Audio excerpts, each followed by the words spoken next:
경자인 사람들의 마음을 읽어보는 호모 이코노미쿠스입니다. 바닥에 엎드려 아기들과 눈높이를 맞추고 손뼉을 치며 호탕하게 웃어주는 할아버지로 분한 이 사람은 아기들의 아빠가 다니는 회사의 회장님입니다. 국내 최초로 이 넷쌍둥이 자연 분만에 성공한 직원의 집을 찾아가 이렇게 무릎까지 꿇게 된 건데요. 자, 부모는 위대하다지만 넷쌍둥이의 부모는 또 얼마나 위대할까요? 어버이날을 맞아 넷쌍둥이의 어버이가 된 분들 스튜디오에 모셨습니다. 김환, 박두레 씨 소개합니다. 네, 두 분 어서 오십시오. 안녕하세요. 손을 꼭 잡고 계시네요. 네. 이 넷쌍둥이 부모가 된 뒤에 처음 맞이한 어버이날이셨을 텐데 감회가 좀 어떠셨어요? 생각보다 그렇게 와닿지는 않아요. 아직 아기들이 카네이션을 달아줄 나이는 아니잖아요. 실제로 달아주면은 그때는 좀 감회가 새로울 것 같습니다. 그렇죠. 이게 네. 사실 둘도 아니고 셋도 아니고 넷쌍둥이라니 이런 걸 뭐 대박이라고 하는 거 아니겠습니까? 대박이죠. 아기들 잘 크고 있어요? 잘 크고 있습니다. 생각보다 빨리 크죠? 이제는 좀 기어다니기도 하고요. 뭐 잡고 일어서기도 하고 생각보다 빨리 큽니다. 우리 지금 보고 있는 아기들이 넷쌍둥이. 아마 그 위에 딸아이가 하나 더 있는 것 같은데 이 연년생입니까? 연년생이요. 이 연년생 자녀들을 계획을 하셨던 건가요? 저희가 원래 다자녀 계획했었어서 이제 나이 차이가 많이 안 났으면 좋겠다 해서 네. 연년생을 계획하긴 했어요. 근데 그 다자녀가 넷쌍둥이는 아니었을 거 아닙니까? 생각지도 못했죠. 네. 그럼 뱃속에 넷쌍둥이가 있다라는 이야기를 들었을 때 심경이 어떠셨어요? 저는 마냥 좋았어요. 대박이다라고 생각을 했었고 남편이 이제 이게 첫째 때는 네. 처음에는 한 명이었다가 의사가 처음에 한 명이라고 한 했어요? 명이라고 쌍둥이가 했어요. 아니라? 네. 네. 그럼 2명으로 늘어났다가 또 세 쌍둥이라고 하는 거예요. 그때쯤에는 이제 잠을 잘 못 이뤘습니다. 기쁨이 4배가 되는 만큼 이제 부담은 거의 100배 네, 이런 건가요? 그때는 저희가 엘리베이터가 없는 4층 빌라에서 지내고 있었거든요. 그러면 이 5명의 아이를 안고 4층까지 올라가야 되나? 이런 것도 있었고 차량도 좀 큰 거를 사야 되나? 이런 현실적인 문제 때문에 잠을 좀 못 이뤘었던 기억이 있어요. 근데 제 눈에는 근데 그 산모가 얼마나 힘들었을까, 얼마나 힘들까만 보여요. 이 뱃속에 사실 아이 하나만 있어도 7개월 지나가면 굉장히 힘들어지는데 뱃속에 넷을 어떻게 키웠을까요? 그래도 잘 다녔었는데 26주, 7주 때부터 조금씩 힘들어지더라고요. 네. 앉기도 눕기도 좀 힘들어서 물 마시기도 힘들고 먹기도 힘들고 해서 살이 많이 빠졌었어요.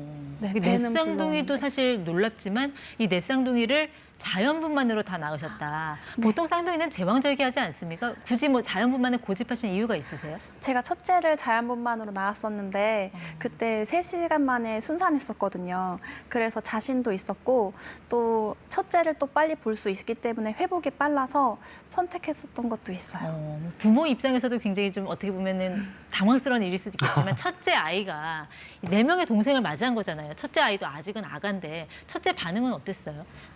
아기라서 잘 몰랐는데 지금은 자연스럽게 적응해서 잘 적응하고 있는 것 같아요. 물론 이 아이들이 정말 천사같이 축복같이 다가왔지만 또 가슴앓이도 있다고 들었거든요. 좀 어떤 과정이 있으셨어요? 문별이가 넷 쌍둥이 중에 첫째가 문별이거든요. 예. 그 아기가 태어나자마자 하루 만에 이제 괴사성 장염이 왔어요. 장이 괴사를 해서 수술을 한 4번을 했었습니다. 처음에는 이제 뭐 마음의 준비를 하셔야 된다. 아기가 오늘이 고비다. 이런 얘기들을 많이 들었거든요. 예. 그러다가 겨우겨우 이겨내고 6개월, 6개월 만에 집으로 돌아왔습니다. 6개월 만에 돌아왔을 때, 그러니까 이제 3명의 쌍둥이가 있을 때와 정말 4명으로 합체가 됐을 때 좀 어떻게 좀 분위기가 다르던가요? 저희는 계속해서 한켠에 이 마음속이 좀 허전한 게 계속 있었어요. 근데 이제 첫째 문별이가 퇴원을 해서 집에 오니까 그제서야 내 쌍둥이를 낳았구나. 뭔가 완전체가 됐구나. 우리가 내 쌍둥이 부모구나. 이런 게 좀 실감이 났었습니다. 조금 전에 우리가 영상으로 잠시 봤지만 회장님이 직접 이제 집에 또 찾아오고 하셨잖아요. 네. 부담스럽진 않으셨어요? 뭐 전혀 그런 거는 없었고요. 원래는 직원분들만 이렇게 소통을 하던 직원분들만 예. 오시기로 약속이 돼 있었어요. 그런 소식을 들은 회장님께서 네. 나도 그 근처에 좀 출장이 있는데 가보면 안 될까? 이렇게 물어봐 주시더라고요. 선물도 좀 주고 가셨습니까? 아, 선물 주고 가셨습니다. 외건 유모차라고 네. 저희가 이제 내 쌍둥이를 다 같이 태울 수 있는 유모차가 있거든요.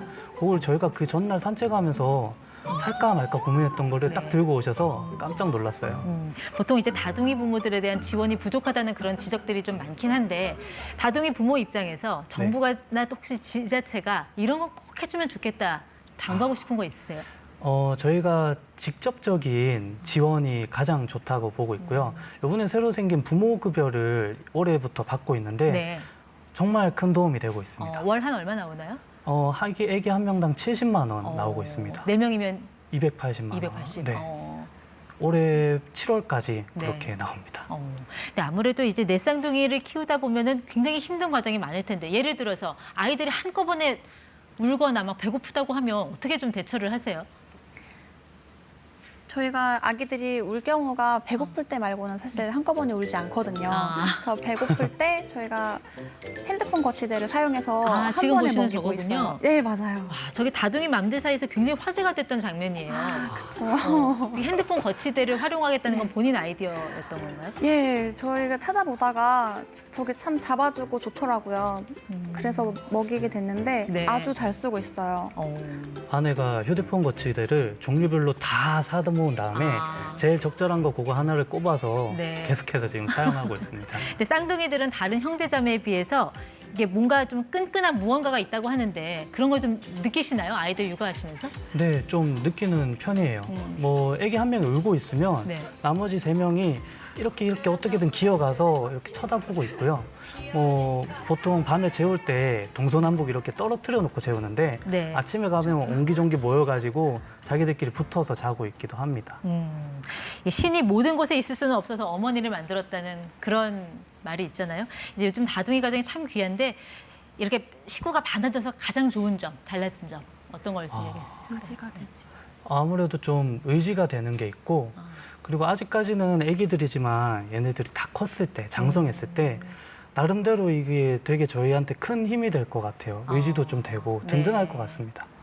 정말 애국자라는 건 바로 이런 분들을 가리키는 말이 아닐까 싶은데요. 마지막으로 우리 예비 그 쌍둥이 부모 아니면 신생아 쌍둥이 부모들에게 좀 뭐 당부하고 싶거나 뭐 조언해 주실 그런 말씀 있으세요?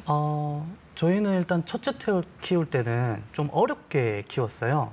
최대한 아기 위주로 키웠는데 그게 생각보다 되게 어렵더라고요. 그래서 쌍둥이 부모나 예비 부모들께 최대한 좀 산모나 부모 위주로 네. 좀 편안하게 아기를 키우셨으면 좋겠어요. 아기들한테 너무 잘해주려고만 하고 예. 죄책감을 갖지 말고 부모가 편한 대로 하고 싶은 대로 즐기면서 육아하셨으면 좋겠습니다. 네, 알겠습니다. 우리 5 아기들 그리고 또 우리 두 부모님들 모두 다 건강하게 잘 행복한 가정 꾸리시길 함께 응원하겠습니다. 네, 지금까지 김환, 박두래 씨 함께했습니다. 고맙습니다. 감사합니다.